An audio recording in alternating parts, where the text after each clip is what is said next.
पश्चिमी देशों की और रशिया की दुश्मनी हम सभी जानते हैं।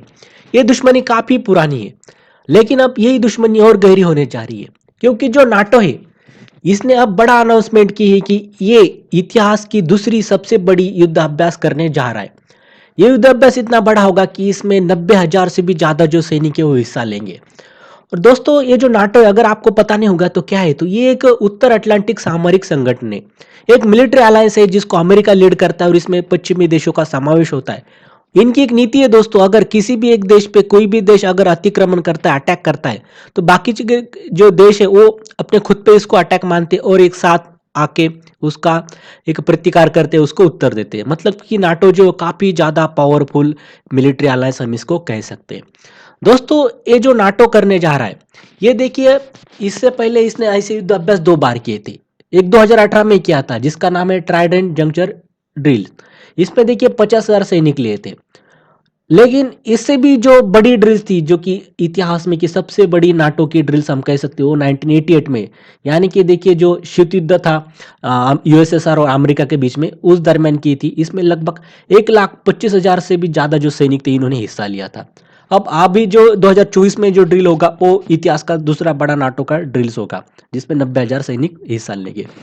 अब भी देखते हैं दोस्तों इसको और भी कितना मैसिव स्केल पे होगा। तो इसमें देखिए, जो जहाज है जिसमें हम डिस्ट्रॉयर और विमान वाहक, जो कि एयरक्राफ्ट कैरियर जो जहाज हम इसको कहते हैं, वो 50 से अधिक हो गए। देखिए दोस्तों, मतलब काफी ज्यादा तादाद में हो गए।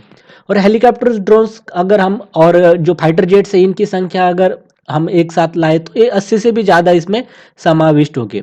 और तो और देखिए दोस्तों, इसमें 133 टैंक भी हो गए, बाकी युद्धयान भी हो गए 1100 के करीब, और लगभग 500 के करीब पैदल युद्धयान भी हो गए। मतलब कि देखिए काफी ज्यादा तादाद में ये सब होगा।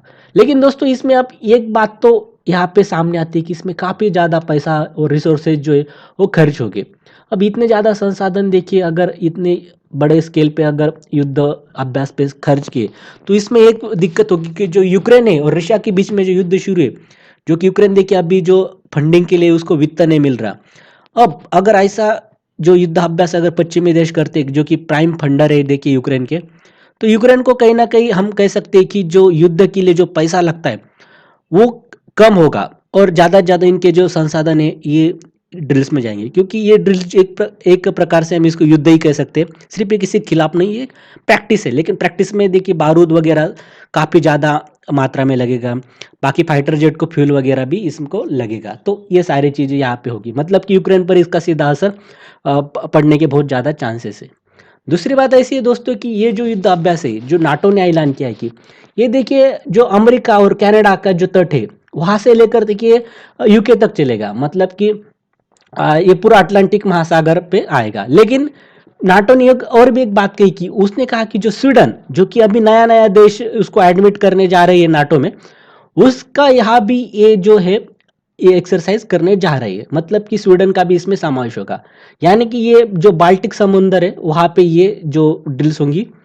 तो देखिए इसमें वजह से एक बात सामने आती थी कि बाल्टिक जो समंदर है, ये अब तक हम कह सकते हैं कि यहाँ पे रशिया राजा कहा जाता था। अब देखिए, अगर ये रशिया के एकदम हम कह सकते हैं समंदर में जाके अगर एक्सरसाइज करेंगे, ड्रिल्स करेंगे, तो इसको वजह से जो रशिया है ये कहीं ना कहीं एक विक्टिम कार्ड खेलेगा। क्योंकि देखिए, जब से यूक्रेन वार शुरू हुआ तब से ये रशिया ने एक कारण दिया था कि ये नाटो में शामिल हो रहा है, इसकी वजह से हमारे सिक्योरिटी को खतरा है, और इसी वजह से हम यूक्रेन पे हम अतिक्रमण करते। और उन्होंने एक ट्रीटी साइन करने को भी कहा था, लेकिन यूक्रेन नहीं माना। अब देखिए, स्वीडन और जो बाल्टिक समंदर में ये अगर इतने करीब जाएंगे तो फिर रूस वही कहेगा कि ये हम आपको, हाँ, जो आप हमें प्रोवोकेट कर रहे हैं, हमें आप उकसा रहे हैं कुछ बड़ा करने के लिए। और ये विक्टिम कार्ड जो रशिया की तरफ से आना, हम कह सकते हैं कि बड़ा एक स्वाभाविक दिखाई दे सकता है आने वाले दिनों में, ये बात है। और देखिए दोस्तों, एक बड़ा डर है कि इस वजह से तृतीय विश्व युद्ध का भी एक भय है। क्यों ऐसा? क्योंकि देखिए, अगर हम देखें यूक्रेन और रशिया के बीच में तो युद्ध शुरू है, उसके बाद इसराइल और पैलेस्टाइन में शुरू है। उसके बैकग्राउंड में देखिए हouthis, मतलब कि येमेन के साथ भी एक तरह से एक युद्ध कहीं ना कहीं छिड़ चुका है। उसके बाद ईरान हम देखते तो वो इराक में, उसके बाद सीरिया में और पाकिस्तान में भी बमबारी कर रहा है, पाकिस्तान भी रिटर्न कर रहा है। यही नहीं देखते हम तो इधर देखते ताइवान और चीन में, चीन अपने फाइटर जेट लगातार जो इनके ताइवान के एयर स्पेस में भेज रहा है। अब यही ना होता है तो जो नॉर्थ कोरिया वो साउथ कोरिया को धमका रहा है। तो मतलब कि देखिए सब तरफ जंग की एक हम कह सकते हैं कि कहीं ना कहीं एक शुरू है, एक बॉइलिंग पॉइंट अगर इसका आता है तो एक डर है कि ऐसे तृतीय विश्व युद्ध हो सकता है। अब तो नाटो भी देखिए रशिया के करीब जाके ये सब चीजें कर रहा है। तो ये डर एक हम कह सकते हैं कि प्राइमरी हो सकता है यहाँ पे। आपकी क्या राय है दोस्तों इस बारे में, तो आप कमेंट सेक्शन में जरूर बताइए। बहुत बहुत धन्यवाद।